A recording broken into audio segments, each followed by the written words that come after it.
Okay, तो अगर जो है हम अब फर्दर प्रॉब्लम्स की तरफ जाते हैं तो I will note down some problems and solve them.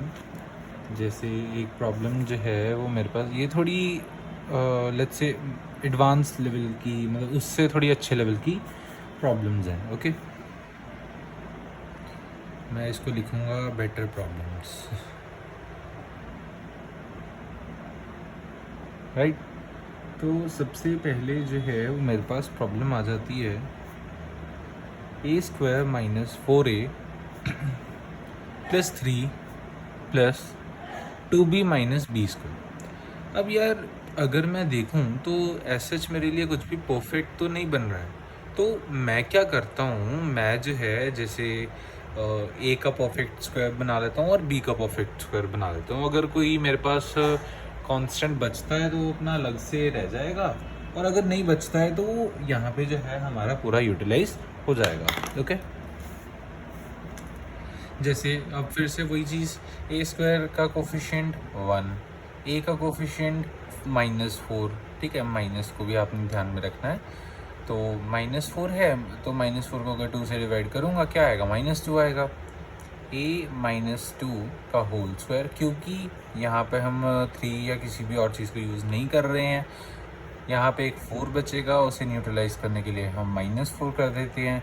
फिर देखो, अब मैंने कहा था कि जो स्क्वायर वाली टर्म है उसका कोफिशिएंट 1 होना चाहिए, ना कि -1। तो मैं क्या करता हूँ, मैं जो है ये जो दोनों टर्म्स हैं, है ना, इसमें से जो है मैं माइनस कॉमन ले लेता हूँ। +3 को मैं ऐसे ही लिख देता हूँ, फिर माइनस कॉमन लेके मैं लिख देता हूँ b² माइनस 2b। ओके, तो a-2 का होल स्क्वायर -1, एंड यहाँ जो है मैं माइनस में लिख देता हूँ। अब मैं अगर इसको पूरा करता हूँ तो -2 को मैंने उससे डिवाइड 2 से डिवाइड किया तो मेरे पास जो है वो -1 आ जाएगा। तो b-1 का होल स्क्वायर, उसको जो है फिर जो लेफ़्ट ओवर रहना चाहिए उसको न्यूट्रलाइज करने के लिए मैं यहाँ लिख देता हूँ -1। ओके, अब अगर जो है मैं इसको फिर ओपन करूँगा तो यहाँ पे एक मेरे पास आएगा b-1 का होल स्क्वायर +1, क्योंकि माइनस माइनस कट के क्या बनेगा, प्लस बनेगा। ओके, तो ये +1 -1 गया, हमारे पास रिमेनिंग क्या रह गया, a-2 का whole square minus of b-1 का होल स्क्वायर। अब अगर आप चाहो तो इसे फर्दर सिंप्लीफाई कर सकते हो, जैसे a-2 minus b+1 into a-2 plus b-1। तो मेरे पास एट लास्ट क्या रह जाने वाला है, मेरे पास रह जाएगा a-b-1 into a plus b-3। Okay, now let's move on to the second problem. The problem is a⁴ plus a² b² plus b⁴। अब ये कुछ देखी देखी सी लग रही है शक्ल, लेकिन एग्जैक्टली वो नहीं है। जैसे अगर मैं इसे a² प्लस b² के होल स्क्वायर की बात करूँ तो वहाँ पे क्या आना चाहिए, वहाँ पे तो यार मेरा यहाँ पे 2 आना चाहिए, लेकिन वो 2 आ नहीं रहा। तो मैं क्या करता हूँ, मैं जो है यहाँ पे a² b² का प्लस भी कर देता हूँ, माइनस भी कर देता हूँ। एट लास्ट तो कुछ भी फ़र्क नहीं पड़ने वाला ना। तो a⁴ प्लस 2a² b², एक मैंने इसमें ऐड कर दिया, माइनस a² b² मैंने एक और लिख दिया, प्लस b⁴। अब अगर मैं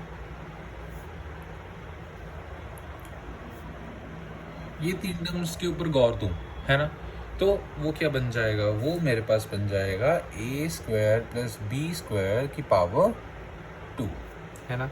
साथ में आ जाएगा minus of a² b²। Again इसे सिंप्लीफाई कर लेते हैं, a² plus b² minus ab into a² plus b² plus ab। ठीक है, ये हमारा आंसर आ गया। अब जो है मैं एक और प्रॉब्लम जो है वो यहाँ पर लिखता हूँ। ये भी कुछ ऐसी सी ही प्रॉब्लम है, मतलब ऐसी प्रॉब्लम है जो आपने पहले भी की हुई है, तो इसीलिए मैं उसे सॉल्व नहीं करता। ऑल्दो मैं आपको उसका थोड़ा बहुत हिंट दे दूँगा, हिंट भी देने की ज़रूरत नहीं है वैसे तो, बट स्टिल, है ना। 2x² प्लस 1, ठीक है। अब यार हिंट तो यही है कि पहले आप एक इक्वेशन बनाओगे, उससे आपकी a² माइनस b² फॉर्म बन जाएगी बस, ठीक है। बाकी आप एक बार खुद सॉल्व करके देखो। नहीं समझ आता, मैं बैठा हूँ यार, कमेंट करो और बस आपको आंसर मिल जाएगा। नेक्स्ट आ जाता है x की पावर 4 प्लस 324। ओके, अब ये एक इंटरेस्टिंग केस आ गया यार, ऐसे तो कभी कभी हमने देखा ही नहीं। बट मुझे एक चीज़ आ रही है याद, अगर मैं 324 को देखता हूँ तो 324 को जो है मैं लिख सकता हूँ एज 18 का स्क्वायर। तो हमने ए स्क्वायर प्लस बी स्क्वायर के बारे में तो पढ़ा ही होगा।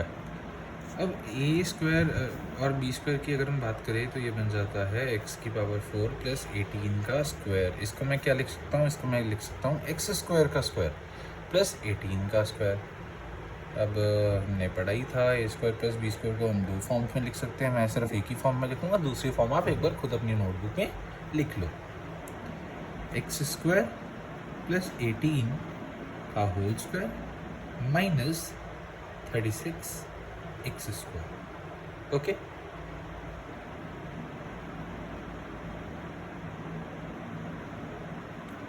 अब वैसे तो इसे और फर्दर सिंप्लीफाई भी कर सकते हैं, जैसे a square minus b square की फॉर्म ये बनी चुकी है, x square plus 18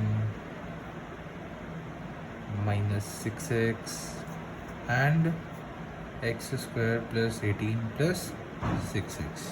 okay, oh sorry,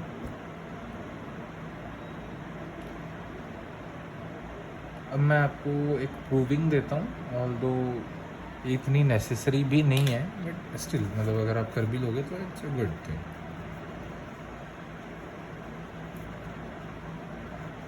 prove that x minus Y का whole cube plus Y minus Z का whole cube plus z minus X का whole cube is equal to 3x minus Y, Y minus Z, Z minus X. अगर तो आप इसी simple expansion में जाते हो फिर तो ये बहुत लंबा जाने वाला है, नो डाउट। अगर आप a cube plus b cube वगैरह यूज़ करके उसके फॉर्मूलाज को यूज़ करके करोगे ना, it will be simple for you. Okay, अब जो है हमारे पास एक नई सेट ऑफ प्रॉब्लम्स जो हैं वो आने वाली है ना। जैसे अगर मैं आपको बताऊं तो एक प्रॉब्लम मेरे पास आ जाती है, x plus 1 into x plus 2 into x plus 3 into x plus 4 minus 8, है ना। अब ये सर है ना कुछ नई सी चीज़ आ गई है कि भैया मतलब ये तो की सारी मल्टीप्लाई में टर्म्स साथ में जो है आपका 8 आ गया। अब ऐसा भी नहीं है कि ये कुछ ए क्यूब माइनस बी क्यूब वगैरह बन रहा हो, है ना, वैसा भी कुछ नहीं बन रहा।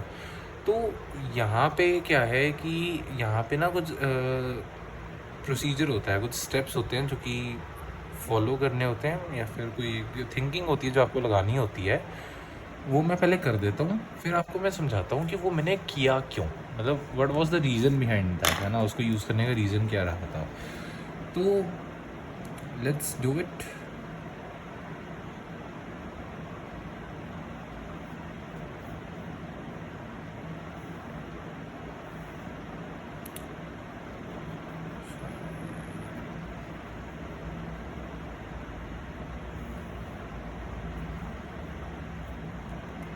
I am sorry for my mistake.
So okay, तो एक्चुअल में क्या है कि यहाँ पर ना मैंने सबसे पहले बनाए पेयर्स।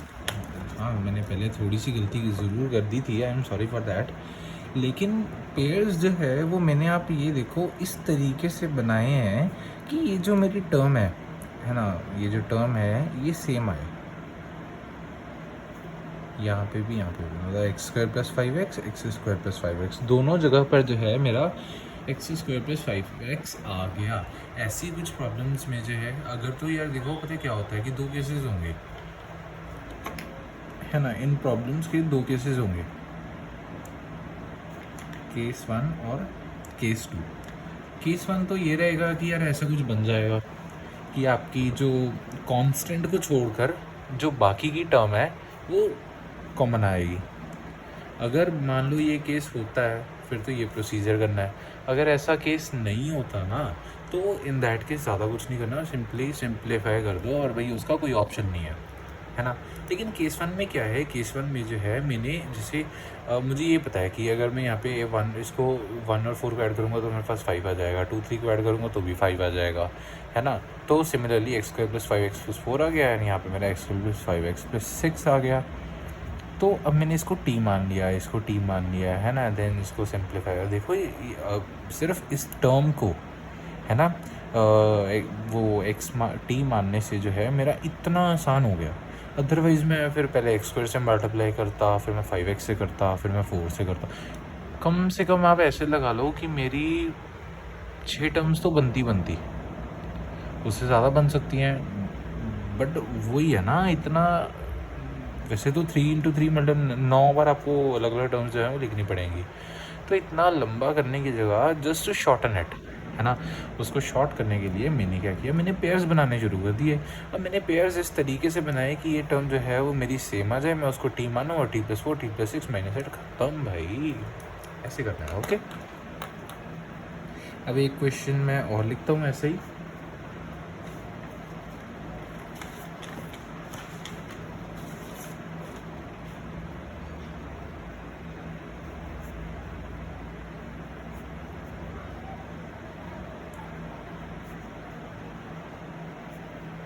ठीक है, ये तो आपको पता ही है। इसमें क्या करना है, अगेन 1 4 का पेयर, 2 3 का पेयर, ख़त्म।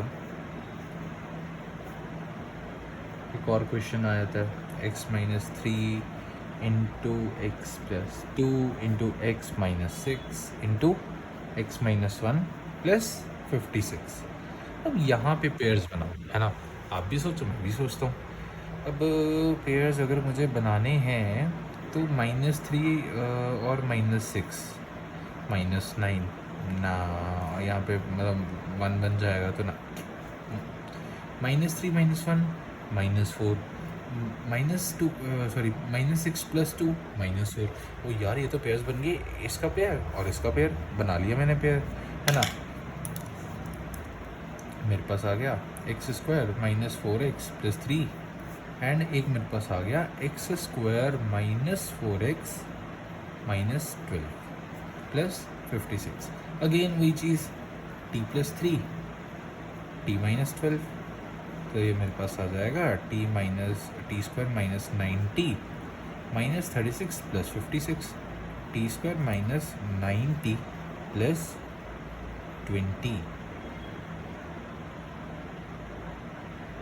ओके, और अगर मैं इसके फैक्टर्स बनाऊँ तो मुझे तो साफ साफ दिख रहा है 5 और 4, t - 4 t - 5। Let's go. Okay, अब एक लास्ट प्रॉब्लम मैं आपको देता हूँ, आप इसे खुद सॉल्व करना। कुछ ऐसी प्रॉब्लम होगी, उसे सॉल्व करना होगा, है ना। 4x × 2x + 3 × 2x - 1 × x + 1 - 54। I am giving you 10 seconds. Stop the video, solve it, and then come back. I will just write the answer. Otherwise, मैं आपको पेयर्स भी चलो एक बार बता ही देता हूँ, ये इसका पेयर और इसका पेयर। ओके,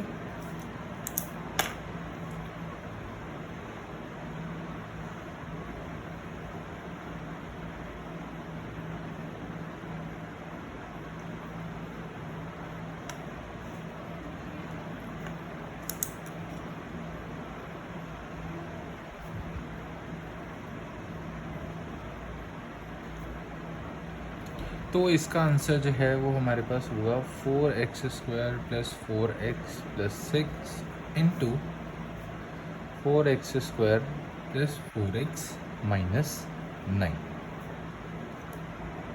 चलो अब हमारा आइडेंटिटीज़ वाला है ना, जो पावर्स के बेसिक रूल्स थे वो वाला, एंड उसके अलावा जो है कुछ एक परफेक्ट स्क्वायर बनाना, फैक्टराइजेशन करना, उस पार्ट के बाद जो है अब हमारे पास जो है वो कुछ बेसिक डेफिनेशंस जो हैं वो आ जाती हैं। Okay, basic definitions.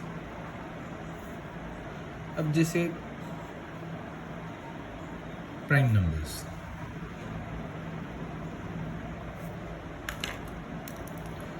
the numbers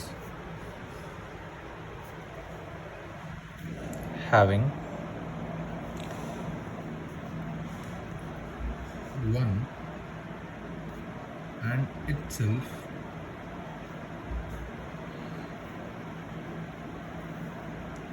as factors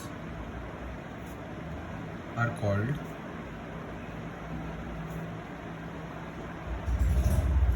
prime numbers। Okay, example 1 नहीं है, बिल्कुल भी नहीं है। कभी भी ये मत सोच लेना कि 1 जो है वो एक प्राइम नंबर है। 1 प्राइम नंबर नहीं है ना। 2 है प्राइम नंबर, 3 है, 5, 7, 11, 13 एंड सो ऑन, ठीक है, ETC एटसेट्रा। ये जो है वो आपके प्राइम नंबर्स होते हैं। अब इसके बाद जो है वो हमारे पास आ जाते हैं twin primes. Twin primes, twin primes जो है ये पेयर ऑफ कंसेक्टिव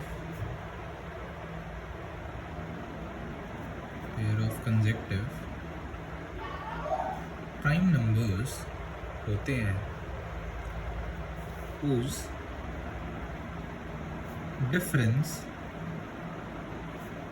is 2। इसका क्या मतलब हुआ?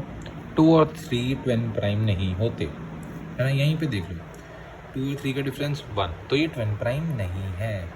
जैसे एग्जांपल में यहाँ पे से लिख लो, 2 and 3 are not twin prime.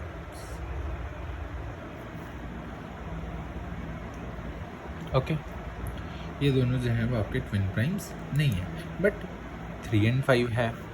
Similarly 7 and 11 भी है। सिमिलरली 5 and 7 भी हैं। ये जो है वो आपके ट्विन प्राइम्स हैं। अब देखो, एक और जनरलाइजेशन जो है वो हम यहाँ पे दे सकते हैं